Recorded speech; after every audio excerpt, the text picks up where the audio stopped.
नमस्कार दोस्तों, Gurukul of politics पर आपका स्वागत है। मैं हूं आपका दोस्त धर्मेंद्र कंवारी और हमारे साथ मौजूद हैं हम सबके प्रिय डॉक्टर सतीश त्यागी जी।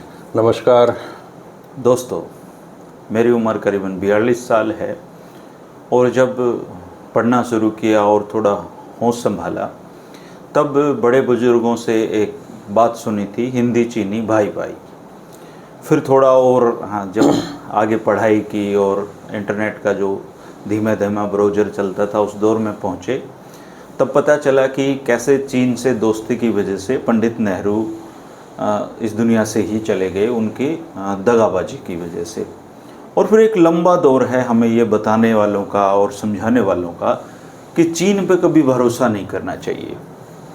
फिर 2014 आया और 14 में आने से ठीक पहले जब चुनाव प्रचार जोरों पे थे, तब तो मुझे पक्का ही या देश के करोड़ों लोगों को ये यकीन हो गया था कि चीन को तो बिल्कुल लाल आंख करके इस देश की सरकार को उसके साथ व्यवहार करना चाहिए। और मनमोहन जी, जिसको प्रधानमंत्री जी मोहन जी कहते थे, उन पे वो लगातार चीन को जो बदला नहीं लेने की वजह से या चीन को लाल आंख नहीं दिखाने की वजह से कोशिश करते थे। वो प्रधानमंत्री जब हमारे देश में आए तो पिछले 10 साल में देश ने और कुछ देखा हो या ना देखा हो, चाइनीज़ लड़ियों का बहिष्कार की मुहिम हमेशा चलती रही। और इस बीच में मोदी जी के नए नए सिगुफे आते रहे, छोटी छोटी आंखों वाले गणेश जी आते रहे। बीच में ऐसा दौर भी आया जब झूला झुला रहे थे वो शी जिनपिंग को। फिर ऐसा दौर भी आया कि चाइना के प्रति नफरत इस देश में बहुत भरी गई। और अंततः देश 11 साल में मोदी जी के शासन के बाद फिर से झोले वाली सिचुएशन पे आ गए हैं और रूस और चीन और भारत के त्रिकोण के फ़ायदे इस देश को समझाए जा रहे हैं। अब सवाल ये है डॉक्टर साहब जी कि एक जागरूक नागरिक के तौर पे जो भारत के लोग हैं, वो इस दोस्ती का पर्सपेक्टिव या ये जो मोदी जी को बार बार इनके जो मास्टर स्ट्रोक हैं, उन मास्टर स्ट्रोक को हम कैसे समझें और इतिहास की समझ कैसे विकसित हो और इसके पीछे क्या कहानी है, थोड़ा सा मैं चाहूँगा कि आज आप इस पे विस्तार से हमें बताइए। तो बात वर्तमान से शुरू करते हैं जी। इस देश का दुर्भाग्य ये है कि यहाँ नॉन इश्यूज़ को इशू बनाया जाता है और इशू के बारे में कोई चिंता नहीं करता है। जी। जितने भी देश इस समिट में भाग ले रहे हैं, एससीओ में, शंघाई कॉरपोरेशन ऑर्गेनाइजेशन में, अगर आप ये देखें कि इनके मूल देशों में जो लोग वहाँ आ रहे हैं, राष्ट्रपति और प्रधानमंत्री, क्या इस चीज़ को लेकर कोई चर्चा है? मुझे नहीं लगता। यानी पाकिस्तान को हम अपने से भी बहुत कमतर सम्मानते हैं। मुझे नहीं लगता कि वहाँ भी जनता में इस तरह का माहौल बना हुआ है क्या कि शाहबाज गए हैं तो वो कैसे मिले, किसके साथ मिले, किसने हाथ मिलाया, किसने हाथ नहीं मिलाया। नहीं, वो कहीं कोई चर्चा चर्चा नहीं है। जैसा भारत में चल रहा है सेम पाकिस्तान में भी ऐसा ही चल रहा है। उतना शायद नहीं होगा, लेकिन यहाँ वहाँ शहबाज कोई बड़े लीडर तो है नहीं। मोदी तो विश्व गुरु हैं, विश्व के नेता हैं। और ये शुरुआत कौन करता है? ये नरेंद्र मोदी खुद करते हैं। जैसे ही वो वहाँ पहुँचे, यहाँ के जो उनका समर्थक मीडिया है, गोदी मीडिया, वो करने लगता है इस तरह की बातें कि अब बजा डंका, ये हुआ, उनकी ऐसे उंगली के फोटो कोई बात बता रहे हैं। मतलब इस तरीके का माहौल बना देंगे। और फिर उसके बाद में जो मोदी के विरोधी मीडिया है उसमें फिर चर्चा आने लगती है कि भैया आप तो ये कह रहे थे, अब क्या हो गया, और फलाना ढिमकाना, तरह तरह की। तो इस तरह की बहस जो है, मुझे नहीं लगता, चलो मान लिया पाकिस्तान में हो भी जाता है, लेकिन जो और विकसित देश हैं, रसिया में शायद नहीं होता होगा उनको। लेकिन यहाँ के जो उनके दूतावास हैं, वो इनकी ये हरकतें तो भेजते ही होंगे। तो इस सारी जो धूम धमा चौकड़ी होती है, इसके बीच में असल मुद्दे कहीं रखे रह जाते हैं। अब हम चलते हैं अतीत की ओर कि है क्या कहानी। 1950 में चाइना बनता है, रिपब्लिक ऑफ चाइना, और भारत पहला देश है जो उसको मान्यता देता है। उस समय नेहरू देश के प्रधानमंत्री हैं। अब 1950 में जब देश को आज़ाद हुए सिर्फ 3 साल हुए थे। आप ये देखिए नेहरू का अंतर्राष्ट्रीय कद कितना बड़ा था जी। उनको एक वर्ल्ड पीस, विश्व शांति के नायक के रूप में जाना जाता था। चूँकि भारत ने पूरी आज़ादी राष्ट्रीय आंदोलन में बिना हिंसा के ही ली थी लगभग, तो नेहरू का एक अलग किस्म का कद था। दुनिया भर के जो बड़े दिग्गज नेता थे उस समय, वो भी नेहरू के व्यक्तित्व से प्रभावित थे। इसमें कोई दो राय नहीं कि नेहरू जी अपनी छवि के प्रति बहुत चिंतित रहते थे। अब जब ये सीमा विवाद को लेके झगड़े थे दुनिया भर के। जब 4000 किलोमीटर के हमारा बॉर्डर मिलता है, एक लद्दाख के साइड में, फिर उत्तरांचल और हिमाचल वाला एरिया, और उसके बाद में नॉर्थ ईस्ट वाला। अमूमन उत्तरांचल और हिमाचल वाला जो हमारे बॉर्डर है उस पर कोई प्रॉब्लम नहीं आती, लेकिन लद्दाख वाले पे और नॉर्थ ईस्ट वाले पे तो हमेशा दिक्कतें रहती हैं। और लद्दाख वाला तो बहुत बड़ा हिस्सा चाइना ने ले रखा है। तो जिस समय देश आज़ाद हुआ तो नेहरू के सामने समस्या एक नवसृजित राष्ट्र को आगे ले जाने की थी, उसके निर्माण की थी, क्योंकि जिस जैसा हिंदुस्तान मिला था नेहरू को उसमें कुछ नहीं था। और नेहरू की प्रायोरिटी बिल्कुल साफ थी कि हमने शांतिपूर्वक माहौल बना के, चूँकि उसी में विकास और प्रगति हो सकते हैं, और अपनी राह पे चलना, अपने देश का निर्माण करना है। अब चूँकि चाइना हमारा पड़ोसी तो बदल नहीं सकते अपना किसी भी सूरत में, तो उनकी प्राथमिकता ये थी कि हमारे और चीन के संबंध ठीक ठाक अच्छे संबंध। उधर क्या होता है कि सेकेंड वर्ल्ड वार के बाद में जो 2 ब्लॉक बने थे और कोल्ड वार चल रही थी, उसमें नेहरू का स्टैंड साफ था, और नेहरू के स्टैंड को समर्थन करने वाले उस समय भी 20 देश ऐसे थे, निर्गुट थे हम। बाद में वो और भी बढ़ते चले गए। और उन लोगों ने कहा कि भाई अब ये नवोदित जो राष्ट्र बने हैं सारे के सारे सेकेंड वर्ल्ड वार के बाद, या अंग्रेज़ों ने अब जाने के बाद में जिन राष्ट्रों को छोड़ा है, उनके आपस के संबंध अच्छे रहे, वो तरक्की करते रहे, वहाँ पर शांति रहे। तो एक प्रक्रिया प्रारंभ की गई जिसे 1950 में हम कहते थे पंचशील के सिद्धांत जी।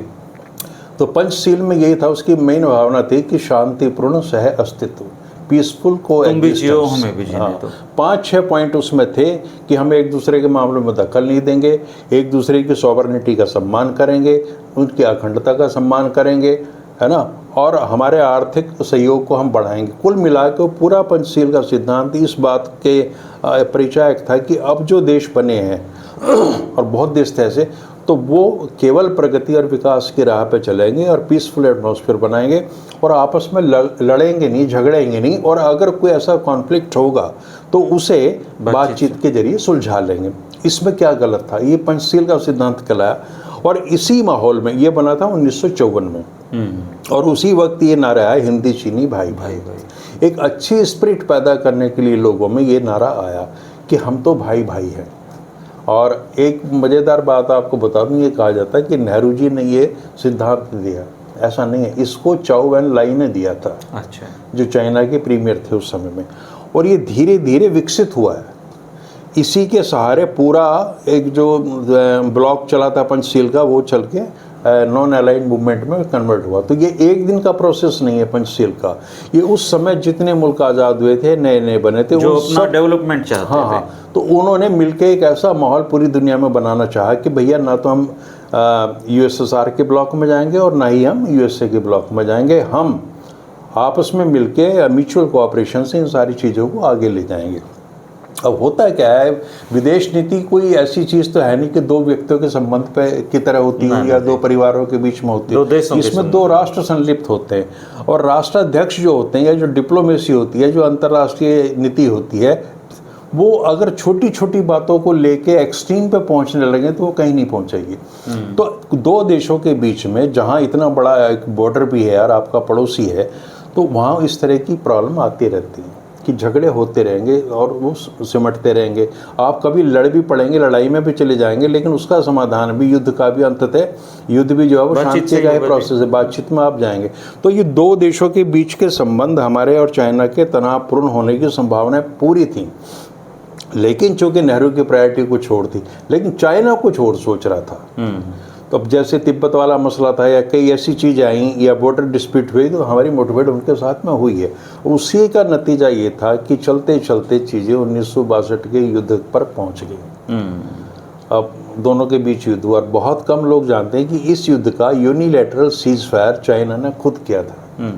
1 महीने के करीब युद्ध चला, और उसके बाद चाइना ने कहा कि अब हम नहीं लड़ेंगे, चूँकि उसके लिए भी जो मौसम था उसके बाद का वो बड़ा ख़तरनाक था, चूँकि विंटर की शुरुआत थी, और उन्हें यह लगा कि अब हम कुछ ज़्यादा कर नहीं पाएंगे, और नेहरू ने उस समय उस चीज़ को मान लिया है सच।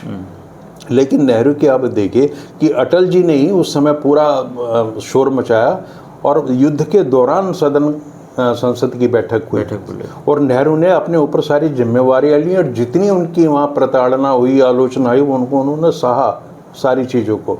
तो ऐसा लोकतांत्रिक चरित्र पंडित नेहरू का था। और उसके बाद में अब ये युद्ध हो गया, तो अब आप फिर अपनी नई राह पे चलते हैं। तो ना तो चाइना अब लड़ने के मूड में था और ना भारत चढ़ने के मूड में था। अब 62 से लेके अब तक कितने जो लंबा अरसा है, करीब करीब 60 साल का, इसमें संबंधों में उतार चढ़ाव आने स्वाभाविक थे, पर कोई बड़ी लड़ाई नहीं हुई। हाँ, ग्लोबल चीज़ें बदलती रहती हैं दुनिया भर की। यूएसएसआर का टूटना, दुनिया का मतलब एक वो होना, एक ही ब्लॉक में अमेरिका। अब जब अमेरिका एक रह गया, रूस का विखंडन हो गया, तो चाइना के अंदर इस तरह की एक भावना आई कि अब हमने भी सुपर पावर बनना। और वो गलत बात नहीं थी, सुपर पावर तो हम भी तो लड़ाई लड़ रहे हैं सुपर पावर की। लेकिन उसके लिए एक चीज़ ये तय हुई चाइना और भारत के बीच में कि अब हम पीसफुल को एग्जिस्टेंस की बजाय कॉम्पिटिटिव को एग्जिस्टेंस की बात करेंगे। मतलब चाइना प्रतिस्पर्धा करे, आगे बढ़े, सारी चीज़ें करे, और हम अपने ढंग से करेंगे, लेकिन हमारे बीच में कंपटीशन तो होगा, बट वो हेल्दी कंपटीशन होगा। मतलब उसकी परिणति किसी युद्ध में नहीं होगी, हम लड़ते रहेंगे। लेकिन एक चीज़ हमें सोचना पड़ेगा कि जो लोग हमारी विचारधारा से एकदम अलग हैं, उन्हें आप कभी, वो आपके हितैषी नहीं हो सकते। चाइना का सारा आधार है साम्यवादी, कम्युनिज्म है वहाँ पे, और हमारा बिल्कुल लोकतंत्र में भरोसा है। तो भारत के ऊपर एक एडिशनल जिम्मेवारी है। भारत जो है वो गौतम और कबीर का देश है, और महावीर का देश है, गांधी का देश है। तो भारत की ये नीति हमेशा से रही है, उसने कभी किसी देश की 1 इंच जमीन नहीं छीनी जी। एक्सपेंशनिज्म जो है उसमें विस्तारवादी नीतियाँ है ही नहीं भारत की। तो भारत को ऐसा तो है नहीं केवल चीन के साथ हमारे संबंध खराब, तो हम अपनी पूरी जो मूल नीति है उसको बदल देंगे। तो चाइना एक कम्युनिस्ट कंट्री है, वहाँ पर लोकतंत्र है नहीं, ना लोग की वहाँ परवाह की जाती है, एक आदमी के दिमाग से सारी चीज़ें चलती हैं। तो उन्होंने नेहरू को धोखा दिया, नेहरू ने धोखा खाया। एक कहावत है धर्मेंद्र जी की, धोखा देने से धोखा खाना बेहतर है।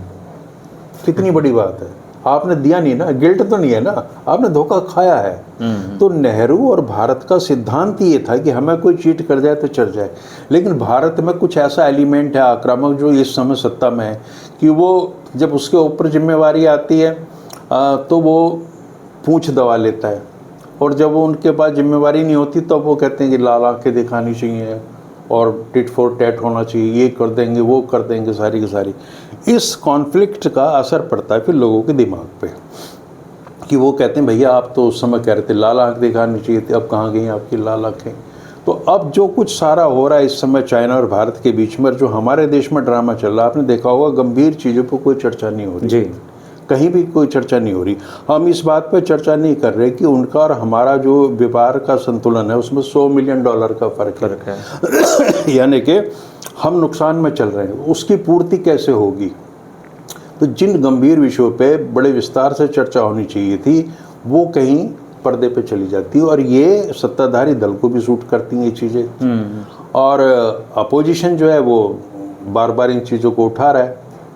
और एक चीज़ मैं आपको बताऊं कि भारत और चीन के संबंध में अभी जो ये चीज़ें हुई हैं, जब ऑपरेशन सिंदूर हुआ था, तात्कालिक कारण ये बना है कि उस समय बिल्कुल ये साफ हो गया और हमारे सेना के बड़े अफसरों ने ये कहा कि हम केवल पाकिस्तान से नहीं लड़ रहे थे, हमारी लड़ाई पाकिस्तान और चीन से थी।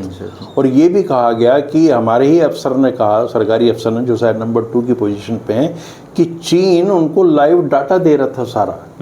तो लड़ाई टेक्नोलॉजी की हाँ, तो एक तो बिल्कुल साफ है ना कि पाकिस्तान और चीन मिलके भारत के खिलाफ लड़ रहे थे। अब लेकिन चूंकि आपके संबंध ट्रंप से खराब हो गए, अमेरिका से खराब हो गए, आपके पास कुछ मजबूरी थी कि इस समय आपको चाइना के फोल्ड में जाने पड़ता तो पूरे देश में, पूरी दुनिया में इस चीज़ को लेकर चर्चा है कि अब आप जहाँ गए हैं एससीओ में और जो बात कर रहे हो चीन से संबंध बनाने की, वो आपकी मजबूरी है, चूँकि आपको लात मार देगी अमेरिका द्वारा। अब आपके पास कोई ऑप्शन बचा नहीं है। और व्यापार की दृष्टि से इस समय हालात ये हैं कि आपके पास कोई ऑप्शन नहीं है। अगर आपने आर्थिक रूप से जिंदा रहना है तो आपको किसी एक बड़ी पावर के साथ, हालत दोनों के साथ ही जुड़ना पड़ेगा। संबंध क्या हो रहे हैं आज देखिए, 3 बड़ी चीज़ें इस पूरे समीकरण में, भारत, चाइना और आपके अमेरिका और चीन और अमेरिका के संबंध खराब हैं, भारत और चीन के संबंध खराब है ना। और इस सब में एक अमेरिका और रशिया के अमेरिका और उनके भी संबंध खराब हैं। तो सारी दुनिया में इस समय संबंध खराब हो रहे हैं दुनिया में। लेकिन इसी बीच में 10-11 साल में एक अपडेट ये भी तो रहा सर कि हमारे संबंध रशिया के साथ भी खराब हुए। वो तो हमने किए, यहीं से तो गलती होगी ना कि हमने पहले देखे, ठीक है एक स्थिति ऐसी बैलेंस बना के तो चले नहीं। 1971 में स्थिति आई कि जो नेहरू जी का नॉन अलाइंड मॉडल था उसने वो कमजोर पड़ गया, चूँकि अमेरिका से हमें मुकाबला करना था तो हमें रूस की मदद लेनी पड़ी। तो हम एक खेमे में तो चले गए, लेकिन हमने फिर भी ये ध्यान रखा कि हम पे कोई पूरा ठप्पा ना लग जाए, फिर भी बैलेंस। तो रूस हमने एक एलाई के रूप में ले लिया, वो हमारी हर समय उससे हमारी सुरक्षा संधि भी हुई और हमें उसका लाभ भी मिला, वहाँ तक सारी चीज़ें थी। लेकिन आप एकदम से अचानक से फिर जाके बैठ के अमेरिका की गोद में, और दुर्भाग्य ये है कि आपने पूरी विदेश नीति को देश की नीति ना मान के अपने व्यक्तित्व से सारी चीज़ें जोड़ दी। आपका बड़बोलापन, यानी प्रधानमंत्री नरेंद्र मोदी का बड़बोलापन, वो अतिवादी हैं हर क्षेत्र में ना। अब डंका बज रहा है, ट्रंप से दोस्ती, मतलब एक सीमा से बाहर जाके वो डायलॉग डिलीवरी करते हैं, हर दूसरे दिन डंका बजता रहता है जी। हाँ, उन्होंने ये सिद्ध कर दिया, जैसे कि वो ओबामा भी मेरे बहुत पर्सनल फ्रेंड थे, बाइडेन भी मेरे पर्सनल फ्रेंड थे, और ट्रंप तो मेरे गहरे दोस्त हैं। तो ऐसा अंतर्राष्ट्रीय राजनीति में, डिप्लोमेसी में ये चीज़ें नहीं चलती। वहाँ के लोग तो कभी नहीं कहते ये कि मुझे मोदी जी के बिना नींद नहीं आती और मोदी बड़े बड़े क्लोज फ्रेंड हैं। वहाँ कौन कहता है? ट्रंप कभी कभी ये हरकतें कर दें तो कर दें, और तो कोई भी नहीं करता। तो अंतर्राष्ट्रीय स्तर पे जो इस तरह के संबंध होते हैं उनमें एक भाषा की मर्यादा रखनी होती। दूसरी, जब उनको ये पता चलता है भारत में तो हवन यज्ञ हो रहे हैं ट्रंप की जीत के लिए, एक नया माहौल है, ये दुनिया में कहीं नहीं हुआ होगा, तो ट्रंप इसको टेक इट फॉर ग्रांटेड ले गया कि यार कुछ नहीं है, मोदी वोदी का सौदा कुछ नहीं है। तो अब वो डांटने धमकाने लगा। अब वो जो डांटा धमकी चल रही थी उसका जवाब नहीं दिया गया बिल्कुल। तो मैसेज ये गया कि कोई ना कोई यार ऐसी क्या चीज़ है भैया, आप बोल क्यों नहीं रहे हो किसी भी सूरत में। अब वो लगातार और ख़राब होते जा रहे हैं संबंध उसके। और आज ही उनके जो आर्थिक सलाहकार हैं पीटर नाओरा, क्या नाम है उनका, उन्होंने तो बड़ा अजीबोगरीब भाषण वो दिया है, मैसेज दिया है कि भी भारत में जो ब्राह्मण तबका है वो भारत के संसाधनों को खा रहा है और हम ये नहीं होने देंगे। अच्छा, हु आर यू? ये तो हमारी उस बिल्कुल नीति के भी बिल्कुल वो चली। तो लोग उसमें कह रहे थे कि अडानी अंबानी जो है वो ब्राह्मण नहीं है। तो उनको, अपने दर्शकों को मैं बता दूं कि ब्राह्मण शब्द जो है ना वहाँ इलीट तबके के लिए कहा जाता है अमेरिका में। और वहाँ एक शब्द चलता है बोस्टन ब्राह्मण्स, मतलब इंग्लैंड ने 13 कॉलोनीज अमेरिका की धरती पर बनाई थी अपनी, जब यहाँ से वो इंग्लैंड से वहाँ गए थे। तो उनमें एक ऐसा तबका था अंग्रेजों का जो किसी से मिलता जुलता नहीं था, बड़ा एलीट था, अपने आप को सुपर मानता था कि श्रेष्ठता के बोध से ग्रस्त था और तमाम वो चीज़ें। तो उन्होंने ये कहा कि भाई ये बोस्टन ब्राह्मण्स हैं, बोस्टन में जाकर वो सेटल हुए थे। यानी ब्राह्मणवादी मानसिकता जो भारत में प्रचलित थी वो उन अंग्रेजों में भी थी जो यूरोप छोड़ के अमेरिका सेटल हुए। तो बोस्टन ब्राह्मण एक टर्म है, उसी से कहीं पढ़ लिया होगा इन्होंने, पीटर मिस्टर ने, वो यहाँ पे पेल दिया उठा के। ये सच्चाई है। लेकिन आप गंभीरता ये देखें ना विषय की कि हमारे इन कामों में आप दखल दे रहे हो कि हम कैसे करेंगे। उन्होंने कहा कि जो रूस से आप तेल खरीद रहे हो उसका फायदा ये ब्राह्मण उठा रहे हैं। इतना तो उन्होंने अध्ययन अडानी को बोस्टन ब्राह्मण समझ रहे हैं। इसका मतलब ये है कि अमेरिका और भारत के संबंध अब लगातार बिगड़ने की ओर चल पड़े। उनमें खराबा तो आ गया है, खराब तो हो रहे हैं संबंध, वो निरंतर खराब होंगे। और जैसे जैसे वो खराब होंगे मोदी जी की मजबूरी है कि वो चाइना की तरफ जाएंगे। चीन उनका स्वागत क्यों करें? अगर वो उनको पता हो कि किसी मजबूरी के तहत मेरे पास आ रहे हैं तो वो तो फ़ायदा उठाएगा, तो वो फ़ायदा उठाएगा। तो दोनों ही तरफ स्थिति ऐसी होगी कि ना खुदा ही मिला ना विसाले सनम। लेकिन सर मोदी जी जैसे 10 साल 11 साल पहले जब सत्ता में आए तो उनको मतलब चाइना के खिलाफ देश के करोड़ों लोगों में ये एक्सट्रीम नफरत भरने की भी तो कतई ज़रूरत नहीं थी। वो इस नीति पे भी तो चल सकते थे कि भाई कुछ हम ना चाइना की तरफ देखेंगे, कुछ नहीं, मतलब उसको इग्नोर भी कर सकते। लेकिन ये मतलब देश में जो ज्वार होता है एक दिवाली के आसपास और नफरती की चेन, जैसे यहाँ तो साम्यवादियों से, कम्युनिस्ट से, एक्सट्रीमली आरएसएस का टकराव है, नफरतें हैं। अब वहाँ जाके उनके दफ्तर में भी जाते हैं, तो वो मतलब चीज़ें बैलेंस नहीं आ रही, मैच नहीं हो रहा उनका ना। वही उनके साथ दिक्कत है ना, पर्सनैलिटी की प्रॉब्लम है हमारे प्रधानमंत्री की। और उसकी कीमत जो है देश को चुकानी पड़ती है। वो इतनी लंबी लंबी फेंक देते हैं जो उनको नहीं करनी चाहिए, लपेटी नहीं जाती, फिर लपेटी नहीं जाती बाद में। अब जैसे ये आरोप लगे कि भाई कांग्रेस को तो रूस की कम्युनिस्ट पार्टी ट्रेंड करती है, वहाँ से पैसा मिलता है, ये चीज़ें उनको भी तो पता चलती हैं। वो ऐसा तो है नहीं कि वो इन चीज़ों को नहीं जानते। और फिर जैसे आपका डोकलाम हो गया 2017 में, फिर ये गलवान हो गया 2020 में, सबने देखा कि उस समय हमारे सैनिकों की शहादत भी हुई, उनके शवों के साथ बेइज्जती भी हुई उनकी, लेकिन ये कहते रहे कोई आया ही नहीं, कोई गया ही नहीं, कोई आया ही नहीं, कोई गया। बाद में भी बहुत सारे क्षेत्र पे ऐसे विवाद चले और संसद में बात उठी, लेकिन उसका कुछ पता नहीं चला क्या हुआ। तो कभी आप बॉयकॉट की बात कर रहे हैं, कभी आप कहते हैं कि अब जरूरी हैं उनके साथ में, कभी गणेश जी की आंखें छोटी होती हैं, आज वो कहते हैं कि कितनी छोटी आंखें हो लेकिन हमारे लिए स्वीकार्य हैं। तो ये सारे मुद्दे हैं जो दो देशों के बीच है, और इनका बहुत गंभीरता से और बड़े बौद्धिकता का इस्तेमाल करते हुए इनका हल निकालना चाहिए था। लेकिन हो वही रहा है कि पूरी डिप्लोमेसी को एक मजाक बना दिया है। और यहाँ आप ये देखिए कि इस तरीके के फोटो जारी हो रहे हैं, ऐसे करते हुए समझा रहे, वो कह रहे हैं क्लास ले रहे हैं उन सबके।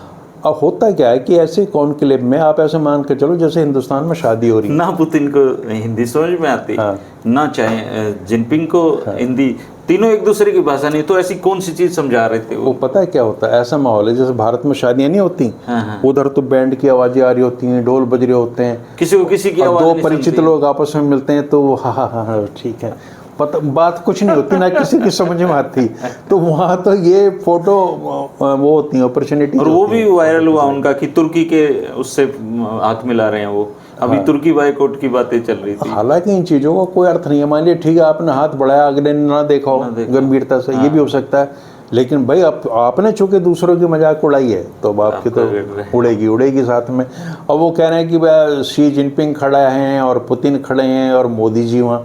अब ये पता है शी जिनपिंग को बहुत, उनकी अंग्रेजी बहुत कमजोर है। अभी एक टीवी चैनल ये चला रहा था जी, शी जिनपिंग उतर रहे हैं, मोदी जी प्लेन से उतर रहे हैं, दोनों को बराबर फुटेज पे रखा कि देखिए एक तरफ शी जिनपिंग है, एक तरफ मोदी जी हैं। मोदी जी बिना रेलिंग का सहारा दिए हुए, उम्र में बड़े होने के बावजूद नीचे उतर रहे हैं, जिनपिंग रेलिंग का सहारा ले रहे हैं। तो ये भारत की उभरती हुई ताकत का प्रतीक है। इस क्या लेना देना इस बात को कोई अर्थ है, सिर्फ मूर्खतापूर्ण बात है कि भाई 71 साल के वो हो गए, 74 के ये हो गए, और वो 3 ही साल छोटे हैं। 3 साल के 1 साल में इतना डिफरेंस आ सकता है, उसमें कोई बड़ी बात थोड़ी है। और इसका तो कोई फिजिकल, ये भारत की उभरती हुई ताकत का प्रतीक, फिजिकल फिटनेस का क्या लिंक है। लेकिन मैं अब यहाँ कह रहा हूँ कि आप ये मोदी जी की जगह राहुल गांधी को रख के देखिए, वो कैसे उतरेंगे। वो तो गुलाटी मार के। तब क्या कांग्रेस वाले ये कहेंगे कि भाई वो तो कमांडो ट्रेंड बंदा है, वो तो सारी चीजें अजीब व गरीब है उसकी, लेकिन सर ब्लैक बेल्ट उसके पास में, वो तो हो सकते हैं वहां से आए और धड़ से नीचे आके। लेकिन एक चीज है सर कि एक व्यक्ति प्रधानमंत्री बदलते रहते हैं, नेहरू से लेके मोदी तक बहुत सारे प्रधानमंत्री रहे, लेकिन देश तो वहीं रहता है। तो देश के लोगों की जो भावनाएं हैं, जैसे आप एक बार भावनाएं भर रहे हो नफरत की, फिर मतलब उसको कन्वर्ट नहीं कर सकते आप एकदम से प्रेम में ना। भारत के साथ अब दिक्कत ये आ रही है सर, हम अचानक से पाकिस्तान पहुंच गए थे हमारे प्रधानमंत्री नवाज शरीफ के घर पे, फिर पता चला कि हम भारत और पाकिस्तान के बीच में तो गहरी दुश्मनी छिड़ गई। तो मतलब ये कंफ्यूज रखते हैं अपने करोड़ों फॉलोवर को। इनका पता क्या है, मैं कहीं पढ़ रहा था, इनकी जो पॉलिटिक्स है पूरी संघ परिवार की, वो 3D पे चलती है। 3D, अच्छा जी। एक है डबल स्पीक, डबल स्टैंडर्ड, और डिसीट मींस धोखा। इस पर आरएसएस की पूरी आइडियोलॉजी है। ये आज कुछ बोलेंगे, कल कुछ बोलेंगे, एक आदमी कुछ बोलेगा, दूसरा कुछ बोलेगा, एक संगठन कुछ बोलेगा, दूसरा कुछ बोलेगा। तो एक कन्फ्यूज़न क्रिएट करते हैं सारे के सारे कि आदमी सोच ही नहीं पाता। और फिर जब इनसे कहते हैं कि बोला उससे हमारा कोई लेना देना नहीं, अपनी बात से मुकर जाएंगे, आप एकदम से मुकर जाएंगे।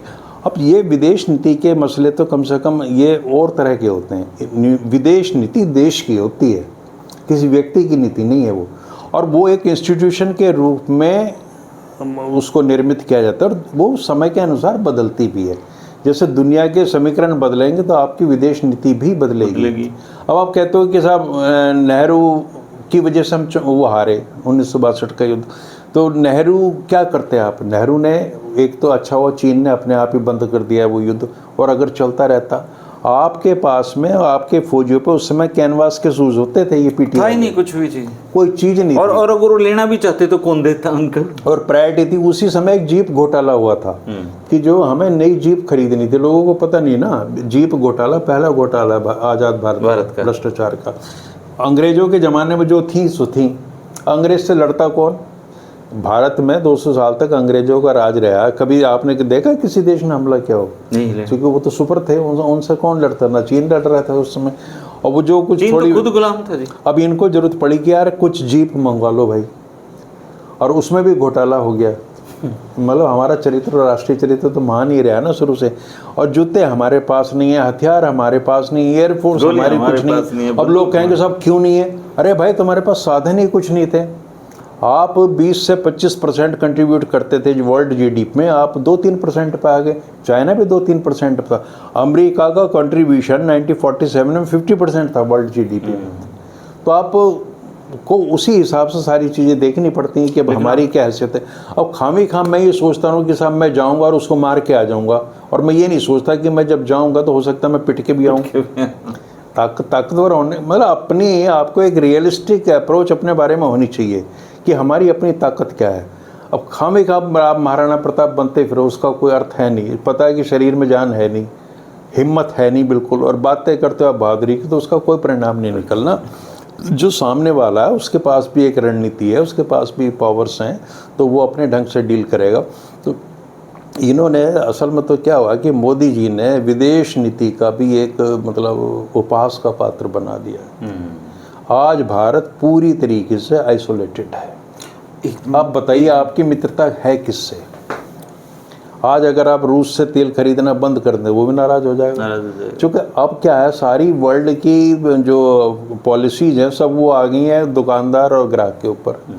भैया उसने माल बेचना है। आज ट्रम्प ने तो ऐसा बना दिया है कि जी ट्रेड करेंगे, उस ट्रेड के अलावा कोई बात ही नहीं करता जी। मतलब पहले क्या होता था, दो मुल्कों में दोस्ती हो गई है, हम साथ में मिलके विकास करेंगे। अब ट्रेड करेंगे, ट्रेड चल रहा है जी। बस ऐसे लगता है देश नहीं हो गए, व्यापार के मेले हो गए जी। हाँ, और ऊपर से क्या है, जैसे इनका स्वदेशी जागरण मंच है, कुछ स्वदेशी का भूत सवार होता है। भूत शायद गलत शब्द बोल दिया, पर मैंने जब अधिकता हो जाती है वो भूत ही होता है। अब आप चीन का ये बहिष्कार करो, चीन का बहिष्कार करो, आप कहते हो लोग करते नहीं। वो पूछ रहे हैं आपका चश्मा, आपका पेन, आपकी घड़ी, आपका हवाई जहाज, आपका फ़ोन, ये सारे बाहरी हैं, ये सारे बाहरी हैं। और अमेरिकन है तो तुम हमसे क्यों कह रहे हो? और आज तुम कह रहे हो, मान लिया आज तुमने कह दिया अगस्त के अंतिम हफ्ते में कि बहिष्कार करना, हो सकता सितंबर के पहले हफ्ते में कहो कि नहीं करना। अब हमारे अब हमें उस देश का करना है। अभी तो एक बाइकआउट अमेरिका चल रहा है। एक स्थायित्व जो होना चाहिए ना, वो नहीं है कहीं पे। और मैच्योरिटी कंफ्यूज कर दिया जी, बहुत परिपक्वता नहीं है। आज ना तो आप अमेरिका आपका दोस्त है, नहीं है ना, नहीं है जी। देखिए सबसे बड़ी पावर अमेरिका, वो आपका दोस्त नहीं है। उसके बाद में चाइना नंबर 2 की इकॉनमी, वो आपका दोस्त नहीं है जी। पाकिस्तान जो आपका पड़ोसी है उसका दोस्त कौन है? चाइना है। नेपाल तक, भूटान तक भी आपके दोस्त नहीं है। आंख दिखाने लग गए जी वो भी। अरुणाचल में चीन शहर बसा रहा है, गांव बसा रहा है, आपके नाम बदल देता है, आप कहते हो कुछ हो ही नहीं रहा। तो चारों तरफ आज ऐसी स्थिति हो गई है कि आपके पास केवल शत्रु हैं। और खड़े किए हैं जी इन 10 सालों में, बड़े जतन करके कोशिश की गई। और ये जरूरी नहीं है कि कभी बुरे वक्त में ये सब लोग आपके साथ होते हैं, लेकिन कभी क्या होता है कि जो मौन रहते हैं ना, उनका मनोबल भी काम करता है। कम से कम आपके खिलाफ नहीं है ना, तो साथ भी नहीं दे रहे तो विरोध में तो नहीं है, या अपनी ज़मीन का इस्तेमाल आपके खिलाफ तो नहीं करने देंगे। आज ऐसे हालात में भारत पूरी तरह से अलग थलग पड़ा है, और मुझे ये कहने में कतई संकोच नहीं। इसके लिए अगर कोई एक आदमी जिम्मेवार है, और है जिम्मेवार, तो नरेंद्र मोदी है। लेकिन आप एक जब बाइकआउट की बात चलती है सर, 47 में हम आज़ाद हुए, हाँ, 50 में चाइना आज़ाद हुआ। आज चाइना तो दुनिया की महाशक्ति बनने के लिए बेताब है। बिल्कुल। और हम कहाँ हैं जी? अब ये देखिए ना कि आप नेहरू को जिम्मेवार ठहराते हो, चलो मान लिया नेहरू ने तो मान भी ली, प्रधानमंत्री थे तो जिम्मेदार तो मानेंगे। आप 2025 में भी चाइना से इसलिए नहीं लड़ सकते कि आपका विदेश मंत्री ये कह रहा है कि हमारी इकोनॉमी का साइज उनसे बहुत कम है। 47 में क्या साइज था तुम्हारा भाई? क्या साइज है?